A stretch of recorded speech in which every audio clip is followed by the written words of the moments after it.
repaso de la escuela sabática. Ya nos encontramos en el cuarto trimestre transitando la lección La vida eterna, la muerte y la esperanza futura. Bienvenidos a este tercer repaso. Nos encontramos con una semana apasionante que tiene el título Comprendamos la naturaleza humana.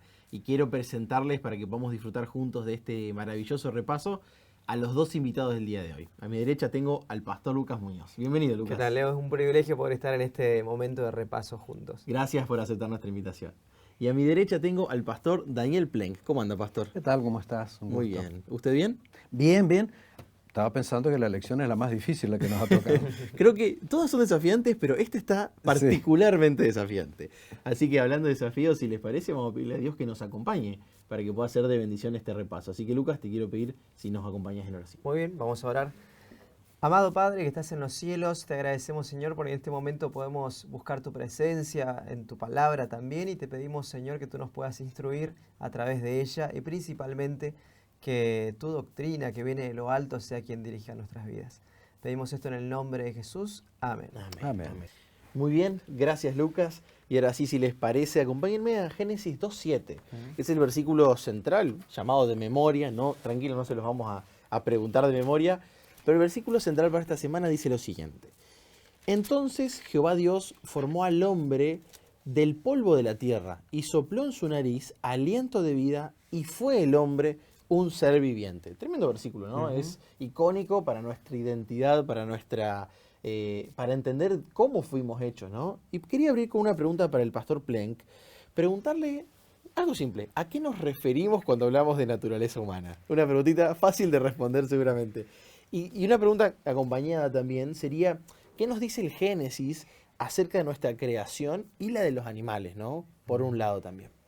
No, estaba pensando que eso es lo importante. Para empezar, el desafío del hombre planteando la pregunta sobre sí mismo. Claro. Y qué posibilidad tendríamos de responder sin algún auxilio de alguna otra parte. Pero casi como un elemento simbólico, qué bueno es que estemos no solo con una guía de estudio, sino también con una Biblia abierta. Claro. Porque es allí a donde vamos a recurrir para intentar contestar esa pregunta. Yo quería ir tal vez a lo simple, en el sentido, el sujeto de la acción, Dios formó al hombre. O sea, ese hecho me parece lo más significativo. Después el cómo, tal vez ni estemos en exacta condición de poder explicar todo el proceso. Pero el hecho de que Dios creó el ser criaturas, por lo tanto, de Dios, ya es muy significativo. Habla de más o menos cómo Dios lo creó, lo que podemos entender.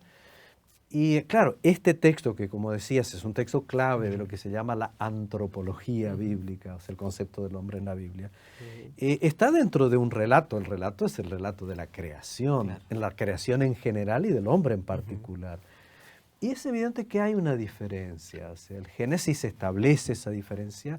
Dios crea a los animales en conjunto y podríamos decir al hombre en particular. Hay una creación colectiva de los animales y hay un hombre individual, que ya eso establece una diferencia, y la otra es el resultado. El hombre es descrito como imagen de Dios, lo que no se dice del resto de las criaturas, ¿no?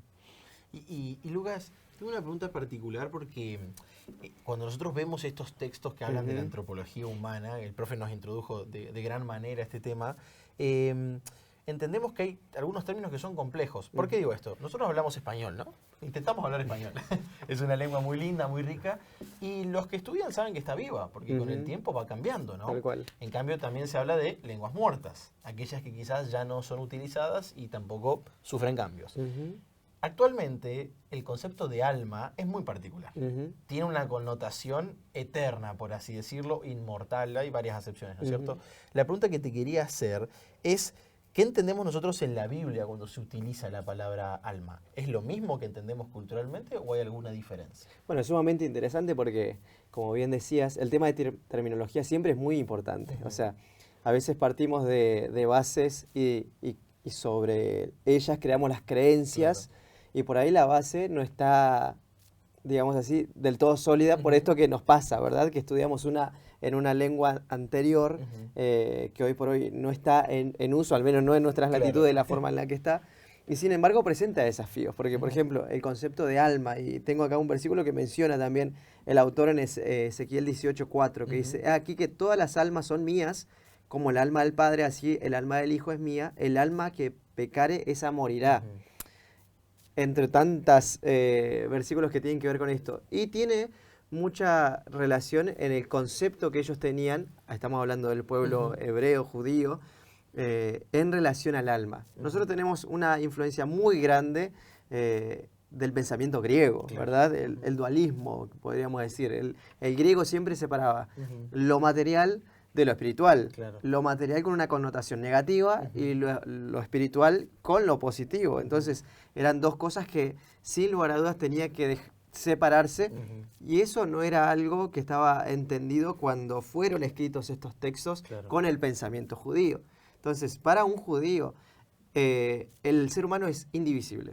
Es el monismo antropológico que es mencionado. No porque somos del mono, sino monismo de uno, de unidad indivisible. Entonces, muchas veces nos vamos a encontrar con textos como este, en donde aparecen términos como el sujé, por ejemplo, que hace referencia al alma, pero sin lugar a dudas tienen que ver con un ser vivo, una persona. Nosotros podríamos reemplazar tranquilamente este versículo diciendo que todas las personas son mías, dice el Señor, tanto el Padre como el Hijo.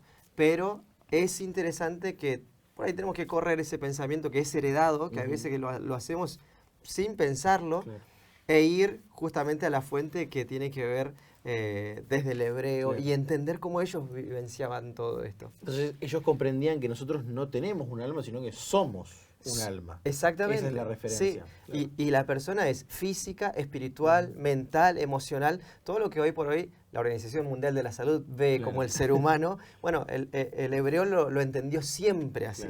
Wow. El problema fue el ingreso de otros pensamientos, muchos de ellos con una filosofía pagana y demás, que se fue infiltrando también en el cristianismo y llegó hasta los días de hoy. Tal cual.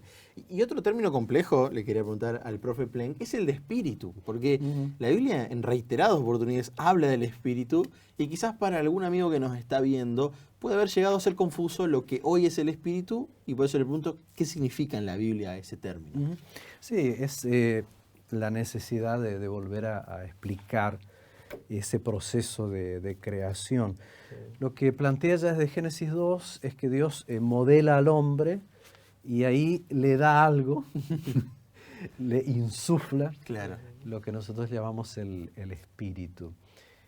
Tal vez la manera más simple de compartirlo sería, está tratando de decirnos que Dios le dio la vida, ¿no? Hizo de ese ser humano, como decía Lucas también, una persona, un individuo, un ser viviente. Claro. Y en ese sentido, ya que menciono el término, hago alusión, no sé si se va a poder ver a través de la cámara, de un clásico dentro de los autores adventistas. El doctor Mario Veloso había escrito justamente bajo ese título, El hombre, una persona viviente. Es decir, lo que está tratándonos de decir es que Dios crea un ser que vive. Y lo que está queriendo dejarnos en claro es que esa vida viene de Dios. Y eso es básicamente lo que el texto significa. Recuerdo hace unos trimestres cuando hablamos del Génesis, recuerdan que estábamos estudiando estos temas apasionantes, y claro, el autor comenzaba diciendo de esta manera, la vida es un regalo de Dios. Es eso, es un regalo, ¿no? Y ahora quedó claro que el espíritu refiere a eso, ¿no? A la vida que fue dada por Dios, y bueno, que llegamos a ser almas, ¿no es cierto? Vivientes. Exactamente. Ese es el tema. Exactamente. Y Lucas, hablando de vida, hablando de naturaleza humana, es cotidiano en nuestro mundo, tristemente, el dejar de vivir, la muerte. Tal cual. De paso, ese es el tema de todo nuestro trimestre, y es el dilema en el cual nos afrontamos todos los seres humanos. ¿Qué sucede cuando un ser humano muere? Gran pregunta. Sí, y la verdad que yo creo que hay que empezar planteando que nunca fue el plan de Dios. O sea, Dios nos creó no para que vivamos, sino para... Perdón, no para que muramos, sino para que vivamos eternamente. Ya vamos a ver que el ser humano en sí mismo no tenía vida eterna, sino que necesitaba una fuente externa. Pero es interesante porque para entender el tema de la muerte, primero hay que entender el tema de la vida. O sea, cómo que una persona llega a ser un ser viviente.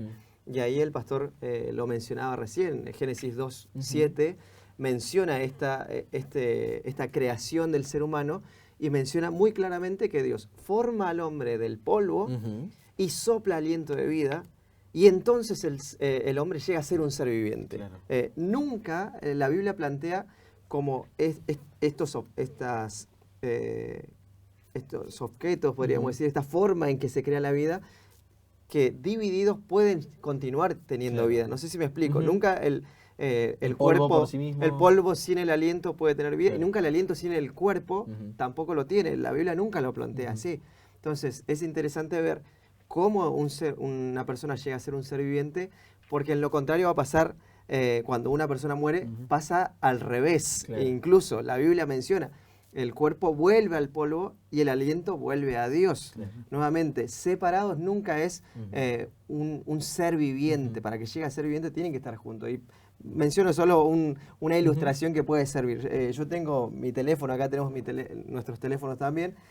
Antes los teléfonos, las baterías se podía sacar, ¿no? No es el caso ahora, pero si yo pudiera sacar la batería de mi teléfono y dejar la batería por un lado y el teléfono por otro, aunque esté la batería cargada, no puedo hacer una llamada. Claro. No puedo sacar fotos porque eso está en el teléfono, en el elemento. Y sin embargo, si yo tengo todo, pero no tengo la batería, tampoco lo puedo usar. Claro. Entonces, la única forma de que eso pueda ser útil es combinando las dos cosas. Lo mismo pasa con el ser humano. El alma, el soplo de aliento que menciona la Biblia de parte de Dios, jamás puede ser pensante o puede ver o puede caminar si no está conectada con el cuerpo. Entonces, al momento de morir, lo que pasa es esa separación, Claro. ¿sí? Y vuelve a tener una inexistencia, podríamos decir, y es por eso que muchos textos van a hablar del estado de los muertos como un estado. Tal vez, si se me permite, muchos de estos planteamientos aparecen en textos claramente poéticos de la Biblia. Porque, claro, esa misma pregunta, ¿qué es el hombre? Claro. Está en esos existenciales. contextos. Sí, pero además en contextos poéticos, en la poesía. Y eso aparece, por ejemplo, en libros como Eclesiastés o los Salmos.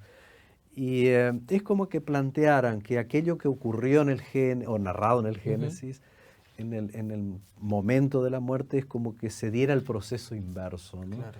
Y capaz que podríamos hasta mencionar, Lucas, algunos textos.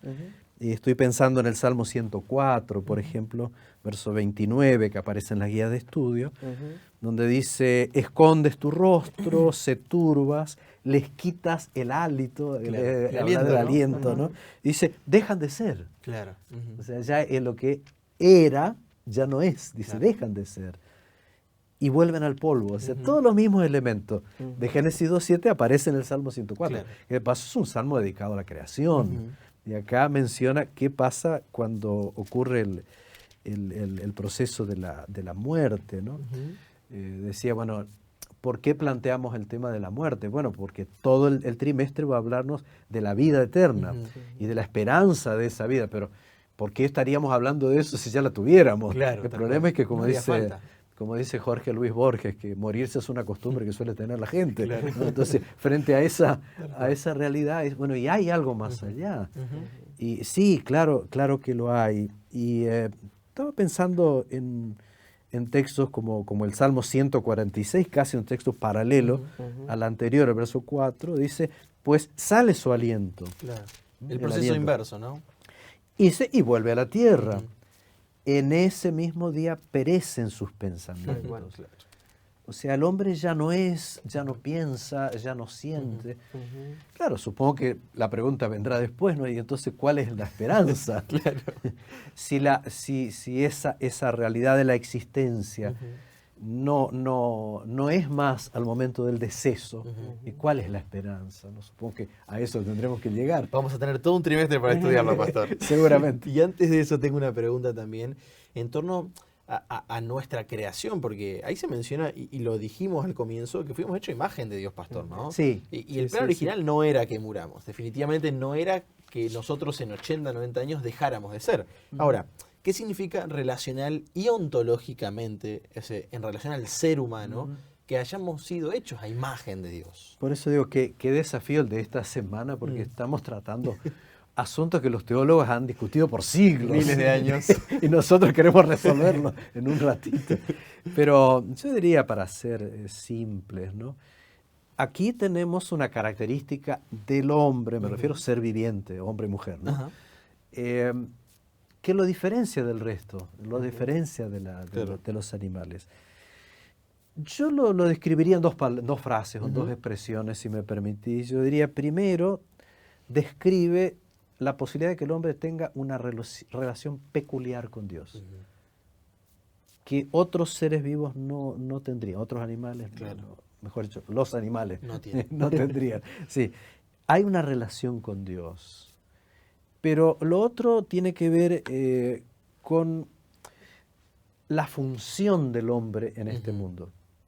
El hombre sería algo así como el administrador, el mayordomo, el representante de Dios respecto de este mundo. Claro. En ese sentido sería semejante a Dios, sobre todo en el aspecto funcional. Claro. Así como Dios es el Señor del universo, de alguna manera el hombre fue colocado en la tierra como aquel que representaría al Señor en su estado original.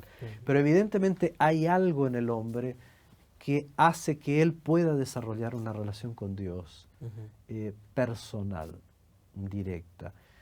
Y como dirían algunos autores, por ejemplo el doctor Aesio Kairos, en un capítulo titulado Hombre, del Tratado de Teología Adventista, él dice, si vamos a creer en aquello que decía Lucas, del concepto monista, el hombre es el todo, ¿en qué sentido es imagen de Dios? Pues en todo. Claro, wow.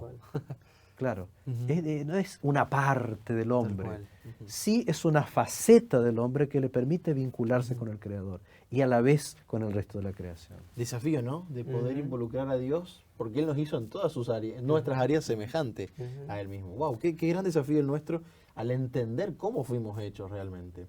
Y Lucas, te quería preguntar, si somos criaturas mortales, sin un alma inmortal, como bien acabamos de plasmar en pocos minutos, como dijo el profe, grandes temas teológicos, ¿cómo vamos a vivir eternamente? Porque la idea es esa, podemos vivir eternamente, culturalmente hablando, no en la Biblia, porque tengo algo en mí que es inmortal. Está bien, si yo no tengo ese elemento inmortal, porque entendimos que el alma somos nosotros, no tenemos un alma.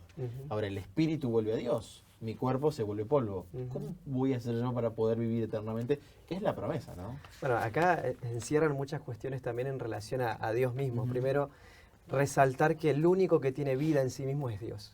Entonces, Él es el creador de la vida, es el que da la vida. Por eso la vida vuelve a Él. Pero no, ya lo explicamos, no como un alma, sino porque Él tiene la facultad de crear vida, algo que los científicos no pueden explicar. ¿Cómo es que algo que no es vivo... Ni recrear. Exactamente, tal cual, como algo que no es vivo se transforma en algo vivo, o como esto es algo sumamente particular de parte de Dios, ¿no?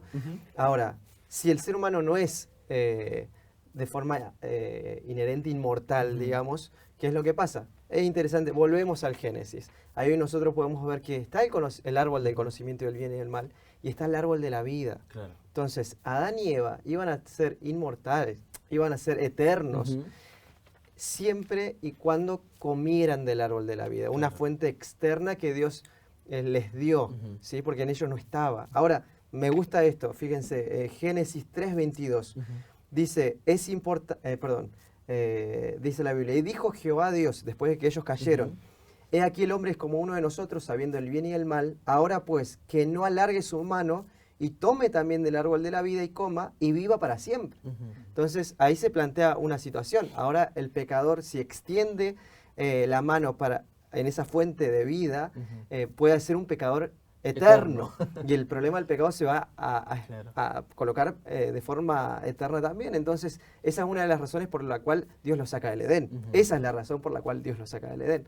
Ahora, en Apocalipsis 22:2 nos vuelve a decir que en el cielo nuevo y la tierra nueva, el ser humano va a tener acceso nuevamente a esa fuente externa, que es el árbol de la vida, que provee Dios. Entonces, siempre por la eternidad, aunque vivamos por la eternidad, siempre vamos a recordar que nunca es nuestra la vida, y siempre vamos a necesitar ese factor externo que es el Señor, al fin y de cuentas, para proveerla. Qué fantástico. Y profe, le vamos a dejar el último minuto para alguna conclusión en torno al carácter de Dios, ¿no? Porque sin dudas cuando nos acercamos a la Biblia es para saber más de Él. ¿Qué pudimos ver de su carácter, de su existencia en esta semana? ¿Qué pudimos aprender de Él? Que el Señor comparte su amor. O sea, Él no estaba ni siquiera obligado a crearnos, Claro. pero es una manifestación de su amor, de su deseo de hacernos felices, de que compartamos, por decirlo así, la eternidad con Él, bien entendido el tema. Ahora, yo estaba pensando que, aunque no es el foco de la lección de esta semana, tampoco podemos dejar de decir que, aunque hoy somos pecadores y se cumple en nosotros aquello que Dios había dicho, el día que de él comieres ciertamente morirás. El diablo había negado esa realidad. Si bien la muerte es una realidad, una muerte que no nos lleva directamente a una vida consciente de la presencia de Dios, como dicen los salmos, los muertos no alaban al Señor. Sabemos que, como dice también Eclesiastés, los muertos nada saben, en fin.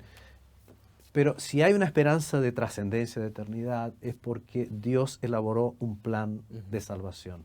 Y gracias al sacrificio expiatorio de Jesucristo, es que frente a lo más aparentemente irremediable y tremendo, como lo es la muerte, hay una esperanza de eternidad, hay una esperanza de trascendencia, hay una esperanza de vida eterna, que se plasmará, se concretará en el día de la resurrección. Eso hay que decirlo. Hay que decirlo. De manera que la creación es muy importante, pero la recreación en Cristo, la restauración de la imagen y la proyección hacia la eternidad es justamente el motivo de nuestra esperanza, que es la temática de este trimestre. Exacto. Bueno, voy a cerrar con estas palabras. Hay esperanza. Tal cual. Las dijo el pastor. Sí. Entender que cuando vemos el problema de la muerte, vemos que para Dios no es un problema, porque hay esperanza. Esperanza que no pasa por negar la muerte, pasa por trascenderla, creyendo que hay vida para los creyentes. Qué lindo, qué lindo. Entender que Dios es creador, que Dios es sustentador, porque dejó un árbol para que sigamos viviendo, y cuando las cosas se complicaron, se transformó en redentor de su pueblo. Tal cual. Gracias, Lucas. Un por placer. habernos acompañado. Gracias, Pastor Plain, también. Gracias. Una vez más por estar con nosotros. Y agradecemos a cada uno de los que se conectó y los invitamos a compartir este material que semana a semana vamos a estar compartiendo con ustedes para que juntos podamos aprender más acerca del carácter de Dios, estudiando, así como no, un gran problema que es la muerte, pero sobre todo la esperanza de la vida eterna. Nos encontramos la próxima semana.